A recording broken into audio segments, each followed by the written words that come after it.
اللہ سبحانہ و تعالیٰ کے نام پاک سے آغاز جو بڑا مہربان نہایت رحم فرمانے والا ہے،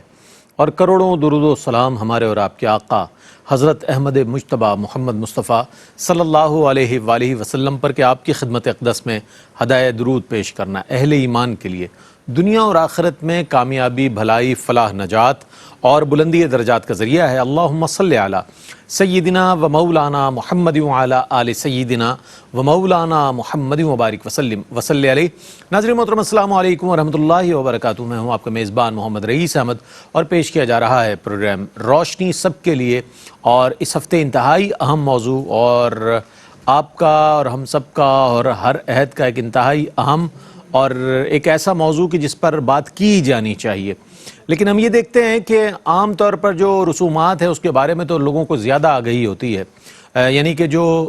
غیر اسلامی رسومات ہیں اس کے حوالے سے اس قدر فوکس کیا جاتا ہے اور اتنا زیادہ یعنی کہ اس کو اہمیت دی جاتی ہے، ایسا محسوس ہوتا ہے کہ شاید یہ ہمارے لیے احکامات شرعیہ میں سے کوئی چیز ہے کہ جسے پورا کرنا لازم و ضروری ہے۔ اس کے بارے میں آگہی ہوتی ہے، آپ جانتے ہیں کہ دیگر میں دنیاوی رسومات کی بات کر رہا ہوں، لیکن آج ہم بات کریں گے نکاح پر، نکاح کے موضوع پر۔ آج بھی پروگرام ہوگا انشاءاللہ، کل بھی، اور اس کے بعد آنے والے دن بھی ہوگا۔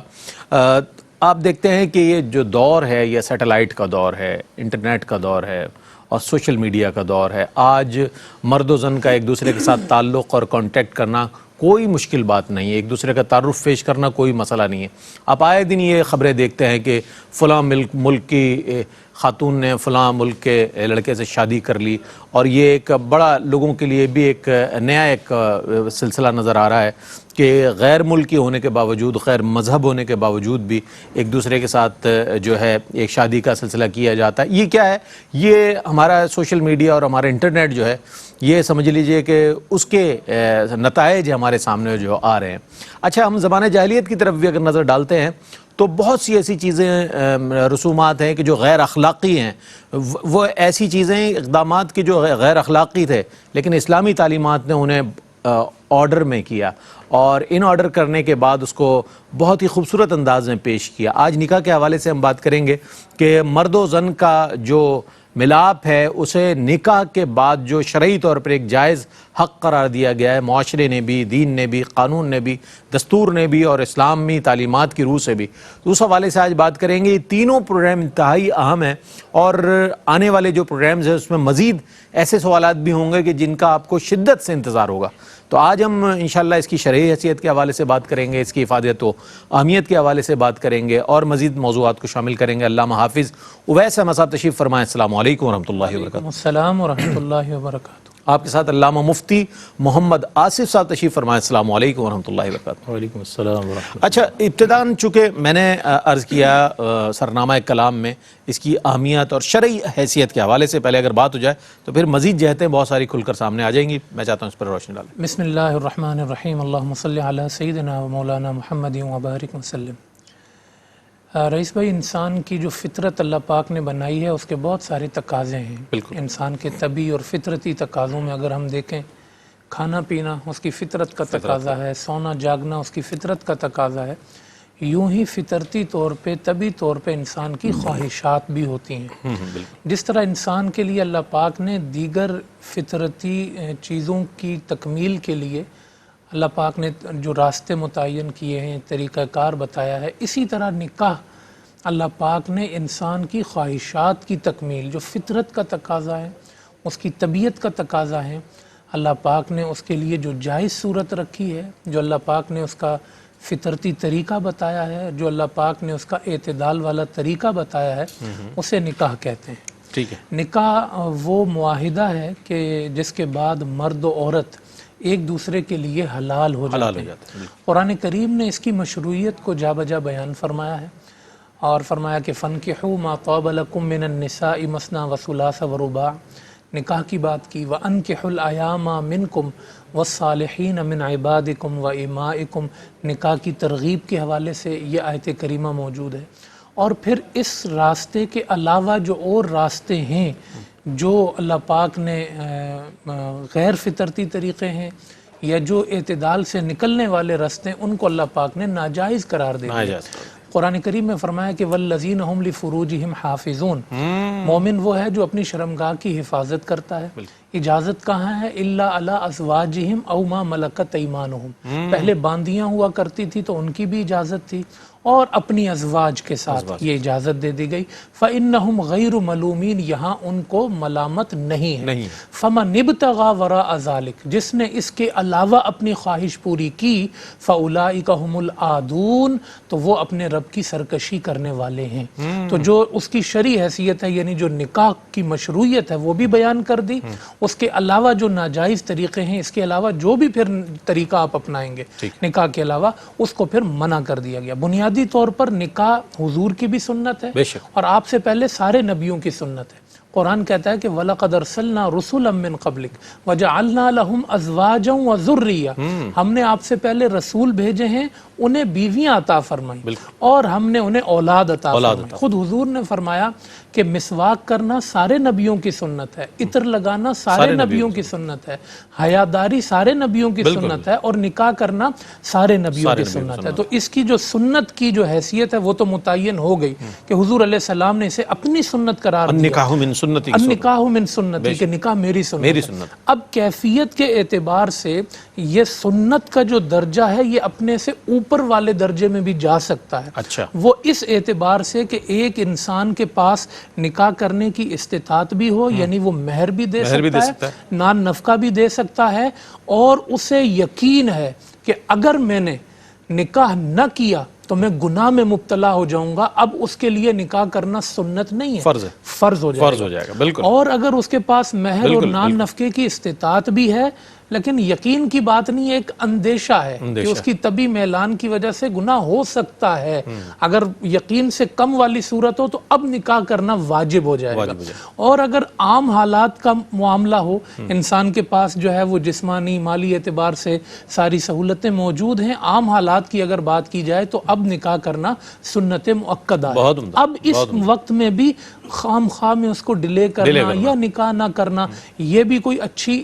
یعنی مجرد رہنے کو اسلام نے پسند نہیں کیا، کیونکہ یہ راہ اعتدال ہے۔ صحابہ کرام نے آ کے کہا تھا نا کہ ہم چاہتے ہیں کہ ہم اپنے آپ کو خواہشات بالکل ہی اپنی ختم کر دیں، حضور نے فرمایا نہیں، میں تمہارے درمیان سب سے زیادہ اللہ سے ڈرنے والا ہوں، میں روزہ بھی رکھتا ہوں، افطار بھی کرتا ہوں، نکاح بھی کرتا ہوں، میری ازواج بھی ہیں، میری اولاد بھی ہے۔ تو یہ جو ہے اس کی شرعی حیثیت ہے کہ انسان کے لیے بعض اوقات یہ فرض و واجب کے درجے میں چلا جاتا ہے، بعض اوقات جو ہے وہ سنت مؤکدہ کے درجے میں چلا جاتا ہے۔ پھر اس میں کیا چیزیں فرض ہیں، کیا چیزیں واجب ہیں، وہ انشاءاللہ اگلے سوال میں انشاءاللہ شامل کریں گے۔ لیکن اس کے باوجود آپ نے شرعی حیثیت بھی بیان فرمائی اور اس کی اقسام بھی بیان فرما دی کہ کن کن صورتوں میں فرض ہے، کس میں واجب ہے اور کس میں سنت ہے۔ اچھا، یہ میں جاننا چاہوں گا کہ نکاح کی اہمیت بھی ہمارے ہم یہ دیکھتے ہیں کہ اتنی نہیں ہے، جیسے کہ امام اعظم حضرت امام ابو حنیفہ رحمۃ اللہ تعالی علیہ سے کسی نے آئیڈیل اسلامک سوسائٹی کا تصور اگر پوچھا تو آپ نے فرمایا کہ میرے نزدیک بہترین اسلامی معاشرہ وہ ہے کہ جس میں نکاح آسان ہو۔ اب نکاح آسان اس معاشرے میں ہوگا جہاں نکاح کی اہمیت کا لوگوں کو اندازہ ہوگا یا اس کی اہمیت کے حوالے سے لوگوں میں آگہی ہوگی۔ تو اسی بات کے پیش نظر ARYQ TV نے یہ موضوع رکھا ہے تاکہ آپ تک یہ آگہی کا جو سلسلہ بڑھے۔ میں چاہتا ہوں مفتی صاحب فرمائیے گا اس حوالے سے کہ نکاح کی اہمیت کے حوالے سے کچھ روشنی ڈالیے گا۔ اعوذ باللہ من الشیطان الرجیم، بسم اللہ الرحمن الرحیم۔ اللہ تبارک و تعالی نے سورہ فاتحہ کی ابتدا میں فرمایا الحمدللہ رب العالمین۔ اس کا مطلب ہے تمام خوبیاں اللہ کے لیے ہیں جو تمام جہانوں کا پالنے والا ہے۔ بے شک۔ اور رب کا آسان ترجمہ پالنے والا ہے، اور پالنے کا مطلب یہ ہے کہ ضرورت کو پورا کرنا۔ واہ۔ اور رب کے بارے میں اس لفظ کی تشریح فرماتے ہوئے قاضی بیضاوی رحمۃ اللہ علیہ فرماتے ہیں کہ تبلیغ الشیء الی کمالہ شیئا فشیئا، کسی چیز کو آہستہ آہستہ درجۂ کمال پر پہنچا دینا یہ ربوبیت کا اظہار ہے۔ سبحان اللہ۔ تو عدم سے وجود عطا کرنا یہ بھی ربوبیت ہے، اور پھر ہر شے کو اس کے کمال نوعی تک پہنچا دینا یہ اللہ تبارک و تعالیٰ کی ربوبیت کا اس شے کے حق میں اظہار ہے۔ ایک بیج ڈالتے ہیں، وہ چھوٹی سی کونپل نکلتی ہے اور پھر تناور درخت بن جاتا ہے۔ اسی طرح ایک جانور پیدا ہوتا ہے، کتنا نحیف و نازار ہوتا ہے، اس کے بعد وہ ایک طاقتور جانور کی شکل میں تبدیل ہو جاتا ہے۔ تو اللہ تعالیٰ اسی طرح سے ہر ایک کی جیسا اس نے مخلوق کو پیدا فرمایا ان کی ضروریات کو پورا فرماتا ہے۔ جن میں چلنے پھرنے کی استطاعت نہیں رکھی جیسے نباتات ہیں تو انہیں انہی کے مقام پر ان کی ضرورتیں مہیا فرما دیتا ہے کہ پانی انہیں وہیں مہیا کر دیتا ہے، سورج کی روشنی کو ان تک پہنچا دیتا ہے۔ یہ اللہ تعالیٰ کی کمال قدرت اور اس کی کمال ربوبیت کا اظہار ہے۔ اسی طرح سے اللہ تعالیٰ نے جو کلائمیکس پر اپنی مخلوق بنائی ہے وہ انسان ہے. لقد خلقنا الانسان فی احسن تقویم. بے شک ایسا ہی. تو اللہ تعالیٰ کی بہترین مخلوق جو ہے وہ انسان ہے اور اس کی بھی ضروریات ہیں, اور اللہ تعالیٰ چونکہ رب ہے لہٰذا وہ اس انسان کو بھی درجۂ کمال پر پہنچاتا ہے اور اس کی تمام تر ضروریات کو پورا فرماتا ہے. اچھا بس آپ نے بہت خوبصورت آیت مبارکہ شامل کی, لقد خلقنا الانسان فی احسن تقویم, اور یہیں سے ہم انشاءاللہ مفتی صاحب سے مزید کلام سنیں گے. ایک مختصر سا وقفہ ہے, وقفے کے بعد حاضر ہوں گے اور اس پر مزید گفتگو فرمائیں گے. علامہ مفتی محمد آصف صاحب ہمارے ساتھ رہیے گا. اچھا جناب, آپ کا خیر مقدم. نکاح ہمارا بنیادی موضوع ہے آج کا بھی, اور انشاءاللہ آنے والے 2 جو پروگرامز ہیں ان کا بھی, لیکن اس کی شرعی حیثیت پر ابتدا میں بات ہوئی, پھر اہمیت پر علامہ مفتی محمد آصف صاحب کلام فرما رہے ہیں. میں چاہتا ہوں مکمل فرمائیں. جی میں عرض یہ کر رہا تھا کہ اللہ تبارک و تعالیٰ نے تخلیق فرمایا, وہ خالق ہے لہٰذا وہ اپنی مخلوق کی ضرورت کو بہتر طور پر جانتا بھی ہے اور اس بات کی قدرت اور طاقت رکھتا ہے کہ وہ ان کی ضروریات کو پورا فرمائے. جسمانی ضرورت کو بھی پورا فرمایا, ان کی روحانی ضرورت کو بھی پورا فرمایا کہ ہدایت کامل اپنے انبیاء کے ذریعے سے ہم تک پہنچائی. اسی طرح سے جو فطری اور جبلی تقاضے اللہ تعالیٰ نے انسان کے اندر رکھے ہیں اس کے جائز طور پر تکمیل تک پہنچنے کے جو ذرائع ہیں ان کو بھی اللہ تعالیٰ نے بیان کر دیا, اور اپنے حبیب کریم صلی اللہ علیہ وسلم کی بہترین زندگی اور آپ کا بہترین طرز عمل ہمارے سامنے موجود ہے جس کی پیروی ہمارے لیے فلاح دارین کا سبب اور ذریعہ ہے. نکاح کی اہمیت, کسی بھی چیز کی اہمیت کے بارے میں جب آپ کلام کرتے ہیں تو ظاہر سی بات ہے کہ کمپیریٹیولی کسی چیز کو دیکھ رہے ہوتے ہیں کہ ایک انسان کو تنخواہ ملی ہے, جی چاہتا ہے کہ اچھا موبائل لے لے لیکن وہ آٹا لے آتا ہے, کیونکہ اس کی بقا کی ضمانت جس چیز پر ہے وہ اس کو زیادہ پہلے پرائیورٹی لسٹ پر رکھتا ہے, اور پھر ٹھیک ہے وہ ایک ضرورت ہے, ایک دل چاہتا ہے اگر رقم بچ جائے گی تو اس ضرورت کو بھی پورا کر لیا جائے گا. تو اسی طرح سے نکاح کے فوائد پر جب ہم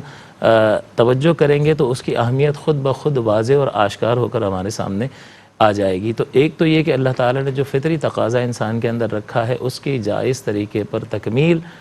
نکاحی کے ذریعے سے ہو سکتی ہے, اور اس میں انسان کے لیے کوئی ملامت کا پہلو نہیں ہے. اور اگر اس کے غیر کو اختیار کیا جائے تو اللہ تعالیٰ فرماتا ہے وَلَا تَقْرَبُوا الزِّنَا بالکل بالکل بالکل إِنَّهُ كَانَ فَاحِشَةً وَسَاءَ سَبِيلًا, کہ یہ بہت بری راہ ہے. تو اللہ تعالیٰ جس کو بہت بری راہ قرار دے تو اور اس کے قریب جانے سے منع فرما دے تو اس کی قباحت کا اندازہ لگایا جا سکتا ہے. تو ایک جائز طریقے سے وہی طرز عمل اختیار کرنا جو ہے وہ انسان کو ملامت سے بھی بچا لیتا ہے. دوسری بات یہ کہ اللہ تعالیٰ نے اس میں چونکہ اپنے حبیب کریم صلی اللہ علیہ وسلم کو اسوہ حسنہ قرار دیا تو یہ عبادت بھی بن گیا, اور جیسا کہ حضرت صاحب نے اس کی شرعی حیثیتوں کو بیان کیا تو اس کی شرعی حیثیت میں ادنا درجہ جو ہے وہ ترتیب کے اعتبار سے, یعنی فرض کبھی واجب ہے, کبھی سنت ہے, کبھی نکاح کرنا مکروہ ہے, کبھی حرام بھی ہے. تو یہ کرنے والے جو درجات ہیں اس کی جب تکمیل بندہ کر رہا ہوگا تو جو فرض کی تکمیل کر رہا ہوگا تو وہ فرض عبادت کر رہا ہے لہٰذا ثواب بھی پائے گا. اگر اس کے لیے نکاح کرنا واجب ہے تو وہ اس واجب کو پورا کر رہا ہوگا لہٰذا واجب کا ثواب, اور عمومی اعتبار سے اگر حالت اعتدال ہے تو وہ سنت پر عمل کر رہا ہے اور سنت پر عمل کرنے کا ثواب پائے گا. تو یہ عبادت بھی ہے. اسی طرح سے اس کی اہمیت اور فائدوں میں سے یہ بھی ہے کہ حضور علیہ الصلوۃ والسلام نے فرمایا کہ جب کوئی شخص انتقال کر جاتا ہے تو اس کے اعمال منقطع ہو جاتے ہیں. 3 چیزوں کا ذکر فرمایا اس میں, ایک یہ بھی تھی,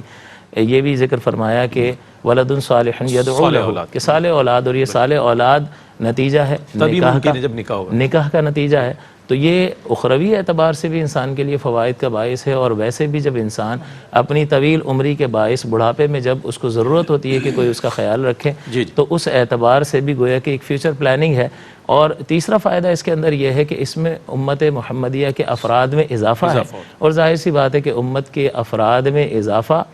اگر ان میں دینی حمیت اور غیرت اور علم موجود ہو تو پھر وہ اسلام کے غلبے کا باعث بھی بنتا ہے. تو یقیناً ایک وقت ایسا آئے گا جب امام مہدی تشریف لائیں گے تو اللہ تبارک و تعالیٰ کا یہ دین پوری دنیا پر غالب آئے گا, تو یہ افراد امت میں اضافے کا سبب اور ذریعہ بھی ہے. تو یہ جب ان فوائد کو ہم دیکھتے ہیں تو اس کی اہمیت بالکل واضح اور آشکار ہو کر ہمارے سامنے آ جاتی ہے, اور گناہوں سے بچنے کا سبب بھی نبی کریم نے فرمایا کہ جب کوئی نکاح کرتا ہے تو اپنے آدھے دین کو گویا کہ اس نے بچا لیا, اب وہ آدھے دین کے معاملے میں اللہ تعالیٰ سے ڈرتا رہے. اسی طرح سے حضور نے فرمایا تم میں سے جو استطاعت کرتا ہے اسے چاہیے کہ وہ نکاح کر لے, کیونکہ یہ نکاح جو ہے وہ نگاہ کا اور شرمگاہ کی حفاظت کرنے والا. تو جب ہم ان فوائد پر نظر رکھتے ہیں تو اس نکاح کے فریضے کی اہمیت جو ہے وہ بالکل واضح اور آشکار ہو جاتی ہے. بہت اچھی بات آپ نے ارشاد فرمائی کہ بنیادی طور پر بات یہ ہے کہ انسان کی جو فطری خواہش ہے اس کی جائز تکمیل کا واحد ذریعہ نکاح ہے اور کوئی نہیں ہے، نکاح ہی ہے۔ لوگ مسیار کی طرف بھی بات کرتے ہیں، لوگ یہ بھی بات کرتے ہیں، لیکن ہم چونکہ اسلام نے نکاح کے حوالے سے اور اس کے سنت ہونے کے حوالے سے مفتی صاحب نے اور علامہ صاحب نے بہت اچھی گفتگو فرمائی۔ اچھا یہاں پر ایک چیز اور بھی جسے انتہائی غیر اہم سمجھا جاتا ہے، نکاح کو بھی ایک رسماً ادا کیا جاتا ہے، قاضی صاحب کو بلا لو، نکاح پڑھوا لو، گواہان موجود ہے جناب، ایجاب و قبول ہو گیا، نکاح ہو گیا، یہ رسم اس کو انتہائی غیر اہم سمجھا جاتا ہے۔ میں سمجھتا ہوں کہ یہ پہلے اگر اویئر ہو جائیں لوگ تو اس کی اہمیت بھی سمجھے، پھر آئندہ آنے والی زندگی میں بھی اس کے ثمرات انہیں ملے۔ اچھا میں یہ چاہتا ہوں کہ یہاں پر یہ معلوم کیا جائے کہ آیا رشتہ منعقد کرنے سے پہلے کن چیزوں کو، کن باتوں کا لحاظ رکھنا بہت ضروری ہے؟ علامہ صاحب اس پر کچھ کلام فرمائیے۔ بسم اللہ الرحمن الرحیم۔ جی یقیناً شریعت اسلامیہ نے جہاں اس کو ظاہر ہے کہ یہ انسان کی بقا اور نسل انسانی کے دوام کی ضمانت ہے، چونکہ اس کا طریقہ کار بتایا ہے، اس کے بارے میں سارے معاملات کو واضح کیا ہے۔ جب آپ نکاح کے لیے جاتے ہیں تو حضور علیہ السلام نے فرمایا کہ ہو سکتا ہے کہ آپ اپنے جو شریک حیات ہے اس کا انتخاب آپ مال کی وجہ سے کر رہے ہوں، یا اس کے حسن و جمال کی وجہ سے کر رہے ہوں، حسب و نسب کی وجہ سے کر رہے ہوں۔ حضور علیہ السلام نے فرمایا یہ ساری چیزیں موجود ہیں، مگر تم جو سب سے زیادہ ترجیح دو وہ اس بات کو دو کہ میں جس کا انتخاب کر رہا ہوں اس کا دین کیسا ہے۔ واہ واہ واہ، جب آپ حضور علیہ السلام فرماتے ہیں کہ جب آپ دین کا انتخاب کریں گے، دین کو معیار بنائیں گے تو اللہ پاک اس میں برکت پیدا فرماتے ہیں۔ برکت کا معنی یہ ہے کہ حسن و جمال بھی آ جائے گا، مال بھی آ جائے گا اور عزت بھی آ جائے گی۔ اور اگر اس چیز کو آپ نے سراسر اگنور کر کے آپ نے دنیا ہی کو اپنا مقصود بنایا نا، تو حضور علیہ السلام نے اس پہ پنش بھی کی ہے کہ اگر تم عزت کے طلبگار بن کے جاؤ گے نا تو اللہ ذلیل بھی کر دے گا۔ تم جو ہے وہ مال کے پیچھے بھاگتے ہوئے جاؤ گے نا تو فقیر بھی ہو جاؤ گے۔ بالکل تم یہ کرو کہ جب یہ سلسلہ ہو تو دین کو اہمیت دو۔ یہ بڑی ایک بنیادی چیز ہے سوچ اور فکر کے حوالے سے آج ہمارے معاشرے میں۔ ظاہر ہے کہ آپ نے اس سے اپنا دین محفوظ کرنا ہے، اپنا نسب محفوظ کرنا ہے، اپنا کردار محفوظ کرنا ہے، تو پھر انتخاب بھی ایسا ہو۔ پھر اس میں آپ جو ہے وہ جب رشتہ نکاح کے لیے رشتہ جب آپ بھیجتے ہیں تو اس میں آپ دیکھ سکتے ہیں، لڑکا لڑکی کو دیکھ سکتا ہے، پھر دونوں کی رضامندی اس کے اندر شامل ہو۔ پھر اس کے بعد سب سے اہم چیز یہ ہے کہ ہمارے ہاں جیسا کہ آپ نے کہا بھی کہ اس کو مشکل بڑا بنا دیا، بہت مشکل بنا دیا۔ یہ ایک بڑا سمپل سا اصول ہے، اس کی جو چیزیں شریعت نے ہمیں بتا دی ہیں کہ آپ نے جو ہے وہ ضروری چیزیں نکاح کے اندر آپ کے لیے یہ ہیں کہ ایجاب و قبول، آفرنگ اور ایکسیپٹنگ۔ ایک نے کہا کہ میں نے آپ سے نکاح کیا اور دوسرے نے کہا کہ جی، یا اس کے والد نے کہا کہ جی میری بیٹی نے آپ سے نکاح کیا اور انہوں نے کہا کہ جی میں نے قبول کر لیا۔ تو یہ ایجاب و قبول یہ تو لازم کے درجے میں چلا گیا۔ پھر اس کے بعد جو آپ دو گواہ مقرر کریں گے، کیونکہ خفیہ اور چھپ چھپا کے کرنا یہ مقصود نہیں ہے، اعلانیہ نکاح کی شان ہے، اعلانیہ کیسے کیا جائے، اعلانیہ کیا جائے، دو بندے بٹھائے جائیں، بھائی ہم نکاح کر رہے ہیں، جا کے لوگوں کو بتا دو، لوگوں کو معلوم ہو۔ تو اس میں جو گواہ کی حیثیت ہے وہ فرض کے درجے کی ہے، لازم کے درجے کی ہے۔ پھر اس کے بعد جب آپ مہر مقرر کریں گے تو اس کو بھی واجب قرار دیا گیا، پہلے دو فرض ہو گئے تو یہ واجب ہے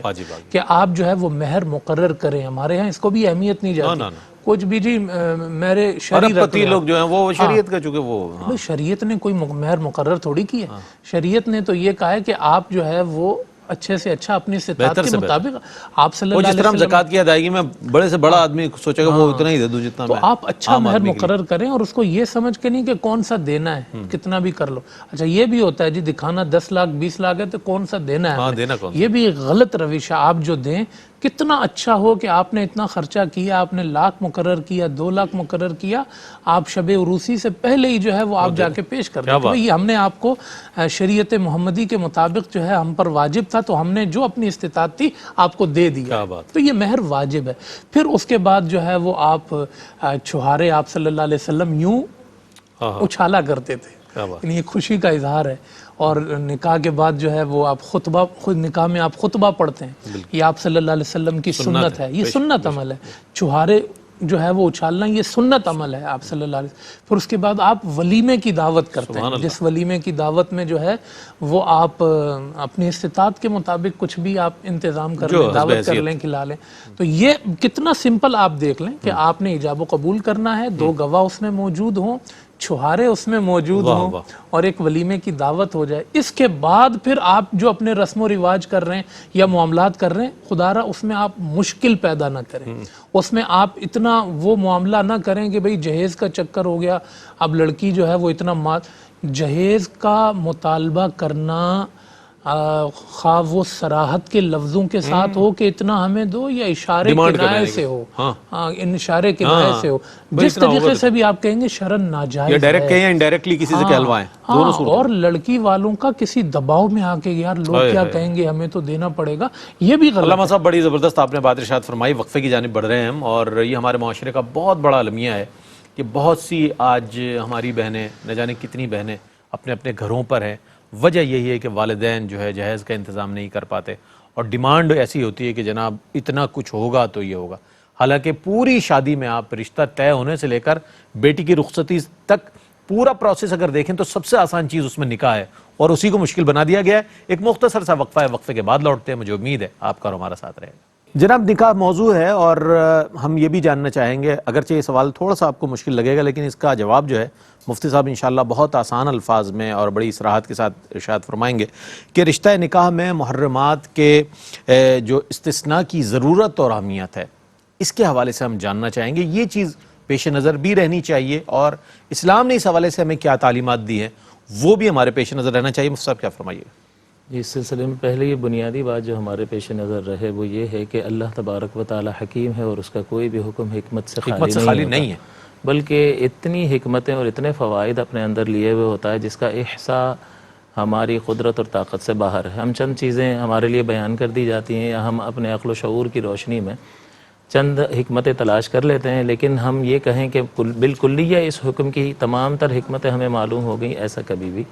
نہیں ہو سکتا۔ تو چونکہ جب ہم یہ جان گئے کہ حکم دینے والی ذات حکیم ذات ہے، اور اس کا کوئی بھی حکم حکمت سے خالی نہیں، اور ہمارے لیے اپنے اندر ہزارہ کروڑہ فوائد لیے ہوئے ہے، تو یہ اعتقاد اور یہ توکل اور یہ اعتماد اس بات کا تقاضا کرتا ہے کہ جس طرح کا بھی حکم دیا جائے، جس چیز کا بھی استثناء کیا جائے، جس کو بھی خارج کیا جائے، جس کو بھی شامل کر دیا جائے اس حکم کے تحت، وہ ضرور بالضرور ہمارے لیے ہزارہ فوائد کا سبب ہے، اور اس کے اندر ہزارہ حکمتیں پوشیدہ ہیں۔ اللہ تبارک و تعالیٰ نے جو محرمات کا بیان فرمایا، اگر ہم یہ دیکھیں کہ ابتدا کے اندر جب انسان کا سلسلہ شروع ہوا ہے تو یہ کوئی دو فیملیز سے شروع نہیں ہوا، بلکہ ایک مذکر اور ایک مؤنث سے، حضرت آدم اور حضرت حوا سے یہ سلسلہ شروع ہوا، اور پھر اللہ تعالیٰ نے وجعلناکم شعوبا وقبائل لتعارفوا، شعبوں اور قبیلوں میں کروڑہ انسان آیا چلا گیا، آج بھی 6.5 پونے 7 ارب کے قریب یہ انسان موجود ہیں، تو ایک ہی مرد اور عورت سے اس کی تخلیق کی گئی۔ تو اب ضرورت تھی کہ جب اللہ تعالیٰ نے مشیت ایزدی یہ ہے کہ انسانوں کا پھیلنا ہے اور ایک ہی فیملی سے پھیلنا ہے، تو پھر اللہ تعالیٰ نے جو حکم ارشاد فرمایا اس میں حکمت ہے، اور وہ جو حکم دے وہی پاکیزہ ہے، وہی صحیح ہے۔ تو ابتدائی دور میں ایک والدین کی اولاد کا آپس میں نکاح جائز تھا، درست تھا، ایک حمل سے جو بھائی بہن پیدا ہوتے تھے وہ آپس میں ان کی حرمت ثابت تھی، لیکن اگلے حمل سے جو بہن بھائی پیدا ہوتے تھے ان میں اور پہلے والوں میں آپس میں نکاح ہو سکتا تھا۔ تو یہ اللہ تبارک و تعالیٰ ہے، وہ جیسا حکم دے اس کے حکم میں پاکیزگی ہی پاکیزگی ہے، وہ مالک ہے، وہ جس طرح کا چاہے حکم ارشاد فرمائے۔ جب انسانوں کی تعداد بڑھ گئی تو پھر اس چیز سے ممانعت کر دی گئی، اور اس ممانعت میں بھی ہزارہ پہلو جو ہے وہ حکمت کے پوشیدہ ہیں۔ جیسے محرمات کا بیان کیا گیا، ماؤں کو حرام قرار دے دیا گیا، بیٹیوں کو حرام قرار دے دیا گیا، رضاعی رشتے جو ہیں، مساہرت کے رشتے ہیں، ان کو حرام کر دیا گیا۔ کسی غیر کا حق یعنی کسی دوسرے کی زوجہ سے نکاح نہیں کیا جا سکتا، کیونکہ غیر کا حق اس میں شامل ہے۔ اسی طرح سے اسلام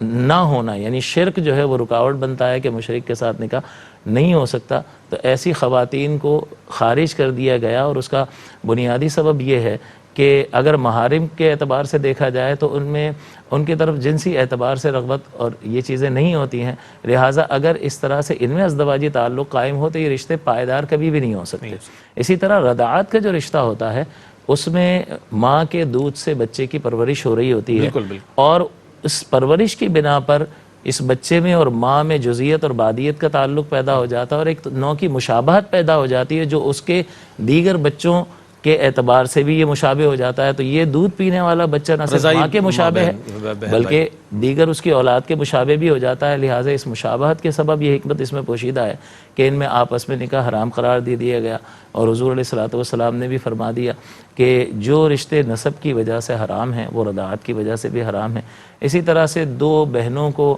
ایک ساتھ جمع کر دینا اس کی بھی ممانعت ہے. اور اسی طرح سے ایسے دو ذی رحم محرم کو جمع کر دینا کہ جن میں سے اگر ایک کو مرد تصور کریں اور دوسرے کو عورت تو نکاح حرام ہو, پھر دوسرے کو مرد تصور کریں اور پہلے کو عورت, تو جانبین سے نکاح حرام ہو. جیسے بھتیجی اور خالہ ایک ہی شخص کے نکاح میں ہو, تو یہ درست نہیں ہے. حضور نے اس سے منع فرمایا اور اس کی ممانعت کی. اور دو بہنوں کی ایک آدمی کے نکاح میں جمع ہونے کی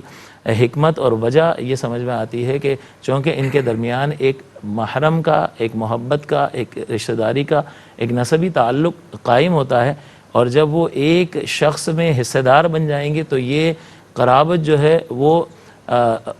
دشمنی میں تبدیل ہو جائے گی. اور یہ دشمنی تو پیدا کرنے کے لیے تو نکاح نہیں کیا گیا, بلکہ نکاح تو اور محبتوں کو پروان چڑھانے کے لیے کیا گیا اور دو خاندانوں کو آپس میں ملانے کے لیے کیا گیا ہے. تو چونکہ اس میں یہ اس نوع کی خرابی تھی, لہٰذا ایسی وہ تمام عورتیں باہر خارج کر دی گئیں کہ جن کی وجہ سے یہ پہلو پایا جاتا ہو. تو یہ استثناء جو اللہ تعالیٰ نے فرمایا ہے, سب سے پہلی بات یہ کہ وہ مالک ہے, وہ جیسا چاہے حکم فرمائے. دوسرا یہ کہ مختلف اگر رشتوں کے اعتبار سے دیکھا جائے گا تو ہمیں یہ معلوم ہو جائے گا کہ اس میں ضرور ضرور ایسی حکمتیں پوشیدہ ہیں جن کی رعایت ضروری ہے, اور اللہ تبارک و تعالیٰ نے اس اعتبار سے حکم ارشاد فرمایا. آپ نے جہاں جواب کا آغاز فرمایا, بڑی خوبصورت بات ارشاد فرمائی کہ اللہ کا کوئی کام حکمت سے خالی نہیں ہے. وہ نسل آدم کی تطہیر بھی چاہتا ہے اور نسب کی بھی کا بھی تحفظ چاہتا ہے, اسی لیے نکاح کو جو ہے لازم و ضروری قرار دیا گیا ہے. اور بہت اچھے انداز میں آج کا جو پروگرام ہے اس کی آج سمجھ لیں بنیاد فراہم کی گئی ہے اس موضوع کی, اور بہت اچھے انداز میں دونوں حضرات نے. اچھا, کف کے حوالے سے ہم بات کریں گے. کف سے مراد کیا ہے, کف اور رشتہ نکاح میں اس کی حیثیت کے حوالے سے میں چاہوں گا کچھ ارشاد فرمائیے. بسم اللہ الرحمن الرحیم. دیکھیں, کف کے معنی ہے برابری, برابر ہونا. اور اسلام نے جو نکاح کے معاملے میں کفف کا, جیسے آپ صلی اللہ علیہ وسلم نے ارشاد فرمایا کہ اے علی, نماز کا وقت آئے تو فوری پڑھ لیا کرو, کوئی جنازہ آئے تو اس میں تاخیر نہ کرو, اس کو فوری پڑھ لیا جائے. اور اگر کسی بچی کا رشتہ آتا ہے اس کے کفف میں تو پھر دیر نہ کرو, اس کا نکاح کر دیا کرو. کفف دیکھیں, بنیادی طور پر اس کا فلسفہ یہ ہے کہ نکاح جو ہے صرف دو لوگوں کا ملن نہیں ہوتا, میاں بیوی کا, بلکہ یہ دو فیملیز کا ملن ہوتا ہے, دو خاندانوں کا ملاپ ہوتا ہے. اس نکاح کے ذریعے ان دونوں کا باہمی اتفاق, اتحاد, ملنساری اس کو بنیادی حیثیت قرار دیا گیا. اب ہوتا یہ ہے کہ مثال کے طور پہ بغیر اجازت کے بعض اوقات یہ ہے کہ لڑکی نکاح کر رہی ہے اور وہ بالکل اپنے کفف سے ہٹ کے کر رہی ہے, یعنی اس میں لڑکے کی یا تو مالی حیثیت بالکل ہی نہیں ہے, خاندانی حیثیت بالکل نہیں ہے, یا اس کے جو ہے وہ دیگر پیشے کے اعتبار سے اس کی کوئی حیثیت نہیں ہے. اب وہ کیا ہوتا ہے, وہ ننگو آر بن جاتا ہے لڑکی کی فیملی کے لیے. یعنی وہ یہ سمجھتے ہیں کہ, اور وہ اس نے اجازت بھی نہیں لی ہوتی, بغیر اجازت کے وہ ایسا کر رہے ہوتے ہیں. تو اس صورت میں شریعت نے وہاں کفف کو پھر لازم قرار دیا ہے کہ بھئی آپ کہیں نکاح کر رہے ہیں, ایسا رشتہ نہ کر کے آ جائیں کہ کل وہ دونوں خاندانوں کے درمیان ہی جو ہے نہ اتفاقی کا باعث بن جائے, نہ اتحادی کا باعث بن جائے. اچھا, یہاں ایک طالب علمانہ سوال ہے کہ جب دونوں بالغ ہیں اور دونوں سن شعور پر پہنچ چکے ہیں اور ایجاب و قبول بنیاد ہے نکاح کی, تو پھر آپ نے یہ فرمایا کہ اجازت بھی نہیں لی ہوئی, تو میں چاہوں گا اس کو تھوڑا سا کلیئر کیجیے. ہاں, مطلب اجازت نہ لینے سے مراد یہ ہے کہ بعض اوقات تو عموماً ہمارے ہاں تو یہی ہوتا ہے کہ جب آپ نکاح کر رہے ہیں تو اس کے جو اولیاء ہوتے ہیں, ولی ہوتے ہیں, وہ اس میں شامل ہوتے ہیں, وہ اس کو ایکسیپٹ کرتے ہیں, رشتہ دونوں طرف سے ہوتا ہے اور پھر باہمی رضامندی سے ہو جاتا ہے. بعض اوقات ایسا ہوتا ہے کہ والدین کی رضامندی نہیں ہے یا ان کو اطلاع ہی نہیں ہے, بعض اوقات ایسے بھی, اور پھر نکاح بھی آپ نے ایسی جگہ جا کے کیا ہے کہ آپ جب رشتہ لے کر آئیں گے وہ پورے خاندان کا ایک عزت کا مسئلہ بن جاتا ہے, یا وہ اس کو قبول ہی نہیں کر پا رہے ہوتے, تو وہ یقیناً ایک جھگڑے کا, اس جھگڑے سے بچانے کے لیے اسلام نے اس کفف کو لازم قرار دیا. لیکن اگر والدین بھی باہمی رضامندی کے ساتھ کر رہے ہیں, کہیں سے رشتہ آیا ہے اور پھر وہ اس کو اپنے ایکسیپٹ کر لیتے ہیں, قبول کر لیتے ہیں, تو پھر اگر کفف نہ بھی ہو تو پھر مطلب وہ چیز چونکہ قبول کر لی گئی ہے, باہمی رضامندی سے کی گئی ہے, تو پھر اس میں جو ہے وہ اجازت دے دی گئی ہے. لیکن اس میں جو ہے وہ کفف اس وقت لازم ہو جائے گا کہ جب آپ اپنی مرضی خاص طور پر اپنا رہے ہیں کہ بھئی میں نے کرنا ہے، تو اس میں پھر آپ کفو کو ضرور دیکھیں، اس میں آپ برابری کو ضرور دیکھیں، تاکہ وہ دونوں فیملیز کے درمیان نا اتفاقی کا اور نا اتحادی کا باعث نہ بنے۔ اور آپ صلی اللہ علیہ وسلم نے جو کفو کی بات کی ہے کہ کفو میں رشتہ آ جائے، تو اس سے اسی طرف اشارہ ہے کہ وہ خاندانی اتحاد و اتفاق کا باعث بن رہا ہو۔ یہ اس کی بنیاد ہے۔ دوسرا ایک تھوڑا سا یہ بھی عرض کروں گا میں استثنائی صورتوں میں کہ جو محرمات کے حوالے سے، جیسے قبلہ مفتی صاحب نے بھی ذکر کیا حرمت علیکم امہاتکم و بناتکم و اخواتکم، تو یہ بھی ذہن میں رہے کہ چند لوگوں سے رشتہ نہ ہونا یہی عورت کا تقدس ہے۔ کیا بات ہے، عورت کا یہی تقدس ہے کہ عورت وہ شے نہیں ہے جس کو ایک ہی نظر سے دیکھا جائے، ایک ہی نظر، یہ خواہشات کی تکمیل کا ہی ذریعہ نہیں ہے۔ کتنی عزت دی ہے ماں بہن بیٹی کو، عزت ہے، یہ ماں کے رشتے میں بھی آئے گی، بہن کے۔ آپ ریشنلزم میں دیکھیں نا، انہوں نے یہی بکواس کی، انہوں نے کہا کہ جی عورت کوئی بھی ہو، ماں ہے بیٹی ہے، اس کی حیثیت ایک ہی ہے، وہ اسی خواہشات کی تکمیل کر رہی ہوگی۔ یہ اسلام نے آ کر کہا ہے نہیں بھائی، کیا تمہاری بےہودگی ہے نظر کی، ہم نے اس عورت کو مقدس بنایا ہے، ماں کے رشتے میں بھی، بیوی کے رشتے میں بھی مقدس ہے، بہن کے رشتے میں بھی مقدس ہے، اس کے اپنے عورت ہر رشتے میں مقدس ہے، ہر رشتے میں مقدس ہے، اور اس کی تقدیس اسی میں ہے کہ آپ نے اس کو ایک ہی چیز میں جو گھسیٹ کے نہیں لے جانا، اس کے وہ ایسے مرحلے میں بھی آئے گی کہ جہاں اس سے نکاح کی اجازت نہیں ہے، وہ ایک مقدس ماں کے رشتے میں، ایک وہ ہے کہ جہاں اس سے خواہشات کی تکمیل ہوگی عزت کے ساتھ۔ آپ دیکھیں نا، ہم نے جتنی چیزیں ذکر کی، جیسے مہر کا ذکر، مہر آ گیا، اس کی پروٹیکشن ہے، اس کی حفاظت ہے، اس کا تقدس اسی میں ہے۔ ہاں۔ تو یہ جو دنیا نے اب دیکھیں نا، ہم جنس پرستی کا ایک معاملہ شروع کر دیا ہے، اور دنیا میں جو ہے وہ آپ کسی بھی رشتے سے نکاح کر سکتے ہیں، یہ دنیا کے رسم و رواج ہیں، اور اسلام اس سماج سے ٹکراتا ہے، اور ٹکرا کے اپنی واضح جو تمدن ہے، اپنا واضح جو معاشرت ہے، جس میں عزت بھی ہے، وقار بھی ہے، شرم بھی ہے، حیا بھی ہے، اور مرد و عورت کا تقدس بھی ہے، وہ فیصلہ اسلام نے کیا۔ مفتی صاحب میں چاہوں گا ون لائنر میسج اگر نکاح کی اہمیت کے حوالے سے آپ ارشاد فرما دیں، آج کے اس پروگرام کی اہمیت کے حوالے سے۔ اس اعتبار سے اس کو دیکھا جائے کہ نکاح فقط جو ہے وہ جنسی تلذذ کا نام نہیں ہے، بلکہ اس میں حسن نیت انسان کے لیے بہت بڑے اجر و ثواب کا باعث اور ذریعہ بھی ہے، اور صرف نکاح کر لینا جو ہے وہ اپنی فطری تقاضے کو پورا نہیں کرنا، بلکہ اس کے بعد بہت بڑی ذمہ داری شروع ہو جاتی ہے کہ ایک نسلوں کی تربیت اور اس کے لیے علم ضروری ہے، لہٰذا ان چیزوں پر توجہ کرتے ہوئے انسان کو نکاح کرنا چاہیے کہ وہ ان تمام امور کو پورا کر سکتا ہے یا نہیں۔ بہت شکریہ ادا کروں گا مفتی صاحب تشریف لائے، اللہ مصعب تشریف لائے۔ ناظرین محترم، نکاح ہمارا آج بھی موضوع رہا، کل بھی، اور انشاءاللہ آنے والے دن بھی، اگلے دن بھی انشاءاللہ اسی کو موضوع رکھیں گے۔ بہت سے ایسے سوالات ہیں جو آپ کے ذہن پر دستک دے رہے ہیں، اور بہت سے سوالات ہیں جو میرے پاس بھی موجود ہیں، انشاءاللہ ان سب کو شامل کریں گے کل کے اور انشاءاللہ اس کے بعد آنے والے دن پروگرام میں۔ مجھے امید ہے کہ آپ کی جو دلچسپی اس پروگرام کے ساتھ ہے وہ برقرار رہے گی، اور اس پروگرام میں آپ ہمیشہ کی طرح ہمارے ساتھ رہیں گے۔ اس کے ساتھ ہی اپنے میزبان محمد رئیس احمد کو اجازت دیجیے، اللہ حافظ۔